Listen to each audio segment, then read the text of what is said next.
going on, man? Welcome to the podcast. How you doing, man? Thank you.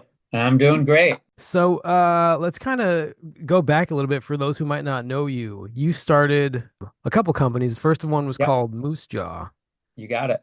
Are you like an avid like camper, rock climber? I used to be. Back in the day, I did a lot of backpacking. So there was even a time where my goal was to go somewhere once a month. But we really started Moose Jaw by accident. I'm a big believer in luck, and to say that we got lucky on our journey is definitely an understatement. I mean, yeah, because you got acquired by it was it Walmart?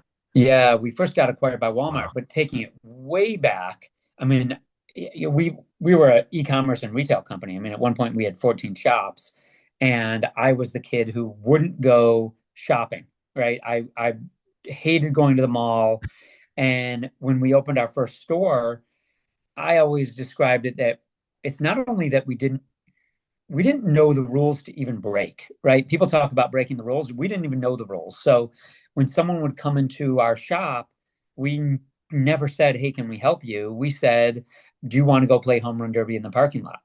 And we literally had home run derby in the parking lot. I mean, I love sports. And so this idea of connecting with the customer about something that had nothing to do with the product they were actually buying worked. And now you think about it, this is sort of experiential retail. But we had ping pong tables in all our shops. We wanted to make it really fun. We were doing blogs before there was a such thing as blogs. And I mentioned, yeah, I'm a big believer in luck. That was not by design. It was eventually it was once we learned that it was working and we understood data. But when we started, it was more just a reflection of who we were. And we got very lucky that that worked, right? And so that sort of became part of our playbook is this idea of making everything fun. I mean, anytime you have a company that is like that, Yeah. you're gonna grow. I mean, there's a place in Minneapolis called Up Down Arcade. That place Uh-huh. has scaled so fast within the past couple of years because they do stuff exactly like what you're saying. They have games out in the parking lot. They hold tournaments which draw people like me in. Right. Did you start off with just like one brick and mortar location and then you scaled from there?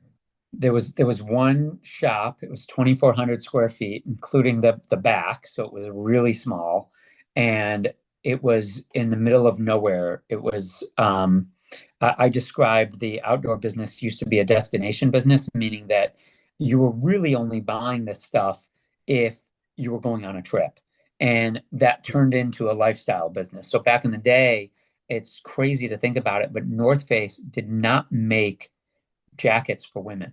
They didn't make product for women. So if you, I don't know if you remember the North Face puffy jackets. Oh yeah. Um, if you were a woman and you were a woman's large, you were buying a men's medium. They did not make women's product. And which is just mind blowing to think about now. But it really turned into a lifestyle business. And then eventually you couldn't walk down the street of Ann Arbor or any college campus without seeing 100 kids wearing Patagonia and North Face. And, I was one of them. So I always thought we were really lucky, really in all our businesses, that um, our customers were really a reflection of our staff. So we weren't, Mm. we were living it the same way as they were, which made us, yeah, I thought it made us easier to buy for them and market to them. So yeah, I started Moose Jaw when I was 21 and we were selling to young people. I started my second company, CrowdRise, several years later. But I think it was when, people were out of school and had their job and could start giving money to cause, right? So CrowdRise was, we eventually became the biggest platform to raise money for charity.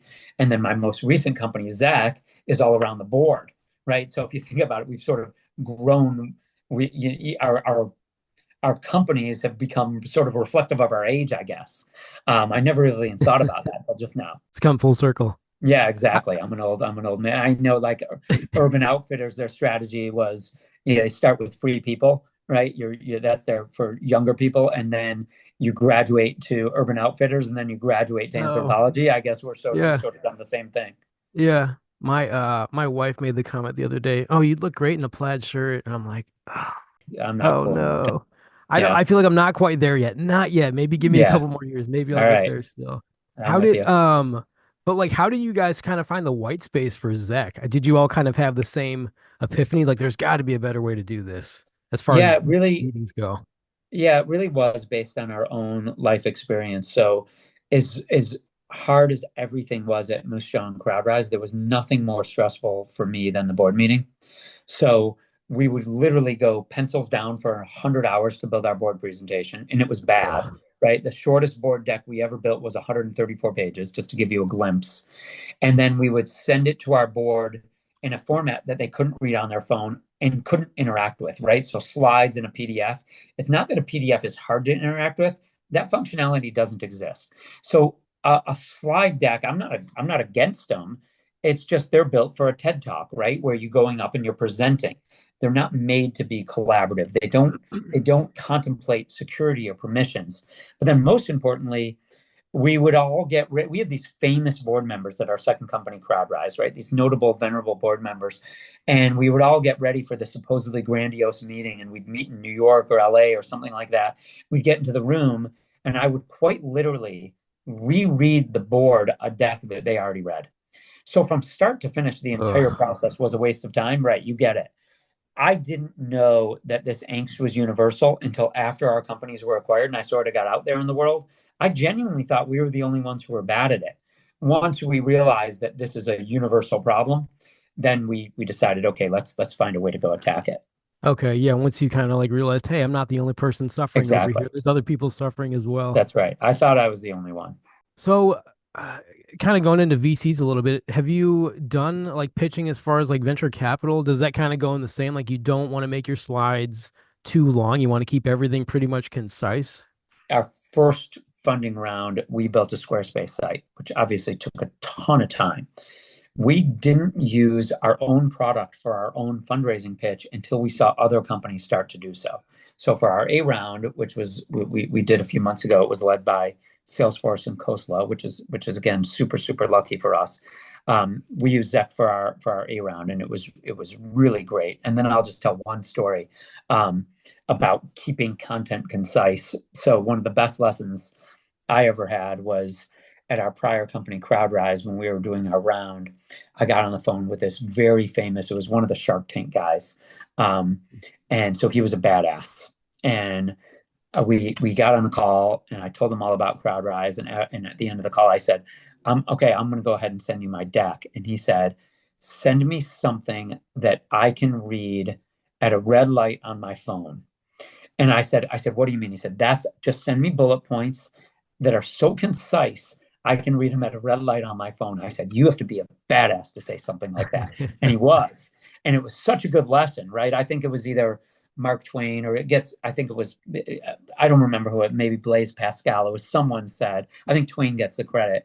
Um, I would send you a shorter note if I had more time. And it's so true, Hmm. right? I mean, our shortest board deck was 134 pages because we didn't know what to include in it, so we included everything, right? Had we Yeah. had we taken the time to think about this from the standpoint of our board and surface the information that they would actually care about most, we would have sent them something more concise. We just didn't do it.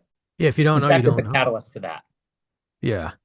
And then how do you kind of find your tribe or like your CEO, CFO, sales director? How do you find those people for your companies? So we do a combination of lots of different kinds of marketing, everything from LinkedIn to Instagram. We're trying to do it both the traditional routes that are sort of SaaS companies use that sort of can work, and then Hmm. also trying to do it a little bit differently. But the best part, we would have never launched the company if we didn't believe in the power of the network effect, right? So, for example, about 25% of the companies that use Zach are nonprofits. Every single one has come from a referral. So, Clint, you're on the board of company X. Zeck is put in front of you. You like it. You're also on the board of nonprofit Y. You reach out to the nonprofit and say, hey, this is cool. You should check it out. So, that has been the very best part is that people like it enough to I think it's something like 63% of board members are on more than one board. That's awesome for us, right? Because then they're telling their other boards about it. Yeah, and I think I heard you say everything has to fit on 3 slides. You have something called read time, or the read time Yeah. feature. So the read time is great because what would happen at it's great for a couple of reasons. What would happen at our prior companies, and this is pretty standard, is the CEO says to his or her team, "Hey, everyone on the team has 5 slides to work with." Well, if I'm writing my content and I have 10 slides, I just cut the font size down in half, right? So Yeah. you're really not accomplishing it. With Zeck, you can't do that. So what we're telling CEOs to do is tell everyone on your team they get 5 minutes of read time, right? 3 to 5 minutes, you choose. Now, if I'm writing my content and I have 11 minutes, I have two choices. One, I just cut the content, or two, we have sort of this more modern version of the appendix. So you can take your content and include it in links, right? So exactly if you're on ESPN or Axios or one of these other sites and there's more to read, you just click on a link and it takes you to another page. Yeah. Zeck works exactly like the rest of the internet. Those links don't count against read time. So it's still a forcing function to surface the information that your board will care about most. So let's say you have more data that you wanted to include or something. You can bring all that into Zeck from like Excel or a Google Sheet also, and Exactly. Zeck will just boom, it'll put it all right on the slide for you. Yeah, and it's That's so crazy. Google and Excel continue to be your source of truth. So if you make an update in your Google Sheets, you don't have to go and take a screenshot and copy and paste it and put it back into Zack and then resend another version to your board. You Yeah. literally just click a button and it syncs. And then your board is always looking at the most updated content. So in our case, we would send, by the time the board meeting started, we would send 10 versions of the presentation to the board because we were always thinking of something or getting feedback and updating it. With Zeck, we Yeah. don't have to do that. Yeah, it's an awesome feature because even for me, like when I'm putting a deck together, I'm constantly like, oh, should I put this in? Should I put that Exactly. in? Oh, I don't know. Awesome feature to have. Um, Thank you.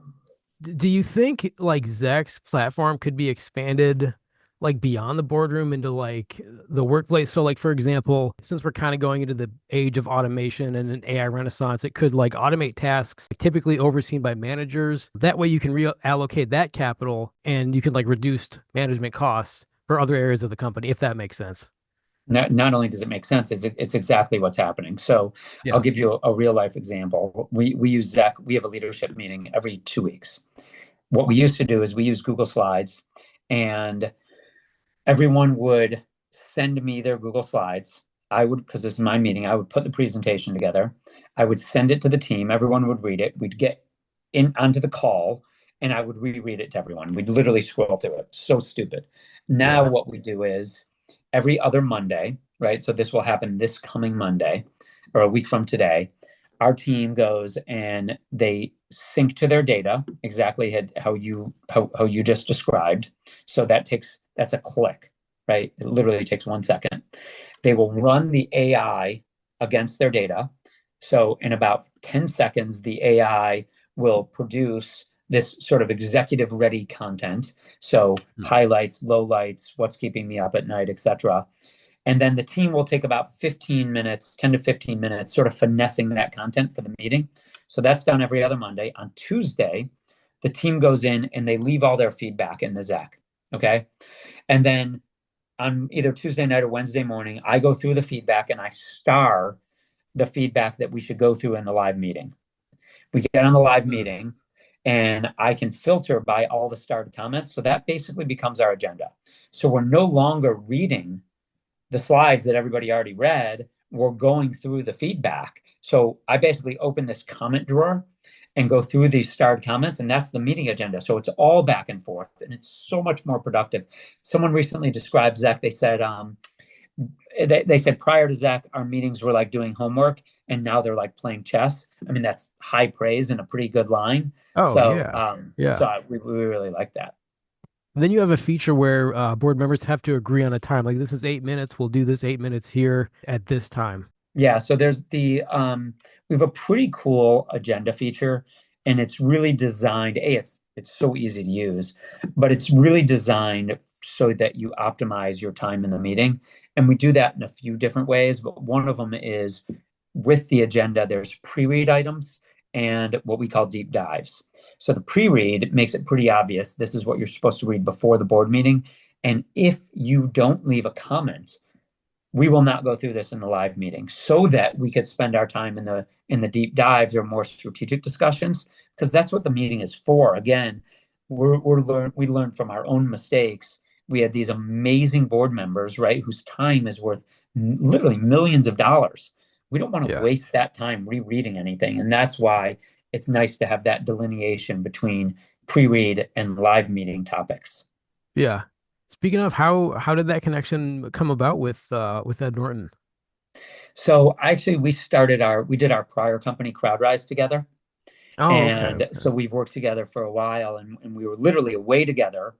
And I had to leave the group to go to a board meeting. And I came back and said, that was quite literally the biggest waste of 3 hours of my entire life. And we all in the group started lamenting the angst of the board meeting, and then said, okay, let's research this. Uh, And there are companies out there that are in the board meeting space that are great. I would never say anything disparaging about them. They just solve a different problem. So most of those companies are secure repositories for your existing PDF. They're agnostic to the content that goes into those portals, and they also don't impact the time it takes for the leadership meeting, for the leadership team to put that content together. We Those weren't issues for us. Like the secure repository, we could figure out. It was the time that it took to put the presentations together. It was, how do we make these more valuable? Those were the problems that we were trying to solve. So again, just a different value add. yeah, different market too. It just kind of depends on what the company does Yes, and totally. whatnot. And Doesn't change the way you work. It yeah, yeah, just perfect. improves Exact. it, Yeah. Yep. right? So it's I get so I'm on the board of a company. We're having a board meeting soon. So over the weekend they sent me their P&L to review and give them feedback as they were building their Zeck for their board meeting. And usually that would take me a couple hours to do. Instead, I ran the P&L through Zeck's AI. It spit out this executive ready information. And I spent again like 15 minutes reviewing it and editing it and sent it off to them. And it's just better, right? So Yeah. I don't know, back in the day, are you gonna stick with using printed encyclopedias, or are you gonna go you start using Google? And now I think it's certainly, if you're not using Chat GPT and other tools like that now, you will be, right? It's not a Yeah. matter of if, it's just a matter of when. So I mean, I think that if everyone's focus is just on augmenting as opposed to destroying, then it should turn into something amazing. I mean, it already is. That's a great quote. If everyone's focus is augmenting and not destroying, everything should be it. That is a great quote, man. I All like right. Well, that. thank you. No, That's I true. feel like That's it's true. our responsibility Yeah. to to make it work, and as opposed to, I mean, if I heard somebody say on the radio recently, or somewhere, is like, if you haven't seen enough sci-fi movies to know where this thing is going, right? If we let it go and don't control it, then then it's our own fault. So, but I do feel like it's our responsibility to harness all this technology to do something great with it, as opposed to fuck everything up, right? I mean, fucking everything Yeah. up would be the easy way out. Adapt and augment. That's kind of the ideal Yeah, thing, right? So let's say even if I have like a brand new company, that would still be viable for Zeck though, right? It doesn't matter whether yeah, it's a new company or definitely. a 10-year company. No, a lot of new companies, early stage companies, they don't have the map, right? We didn't have the map. We didn't know what to include in the board presentations, and so we give the map. So there are a lot of companies that have never ever had a board meeting before that are using Zach, because we make the process so much easier, right? It's sort of like, but prior to Shopify, e-commerce companies, and we were one of them, right? Building everything from scratch, and then Shopify came along with the template, right? Just fill this out, and made it Yeah. 10,000 times easier, and it was less expensive. Zeck does the same thing for an early stage company. Rather than like you were saying before, fly from, LaGuardia to LA to go to some meeting and you've read through Yeah, the Bible and it's 90 pages and then you get there and they go through every single slide, then you got to fly back. It yeah, just makes no, it just it's a much more true, efficient. Yeah. right? And also early stage companies, a lot of them are, to use a similar analogy, they're getting on the plane and have no idea where they're going to land. We give you a starting point, an end point, and a path to get there. Makes it so Yeah. much easier. Did you happen to maybe like get any other, I don't know, like consumer data about board meetings prior to Oh, we like your did a meetings ton with of other? research. Okay. We hired a kid who went to Ross, Michigan Business School, and did a ton of research prior to deciding whether or not to do it. I have a company also, and I spent a little bit of money getting some consumer data just because you can think it's a really good idea in the moment, but if you don't Totally. have that data, man, it's tough. No, I think I described it at my first company, Moosejaw. We had the idea and it took us about 10 seconds to decide we were doing it. At our second company, CrowdRise, we had the idea and we were more contemplative. It probably took us 10 minutes to decide we were doing it. At Zeck, it took us months. We really did a lot of research before we decided to do it.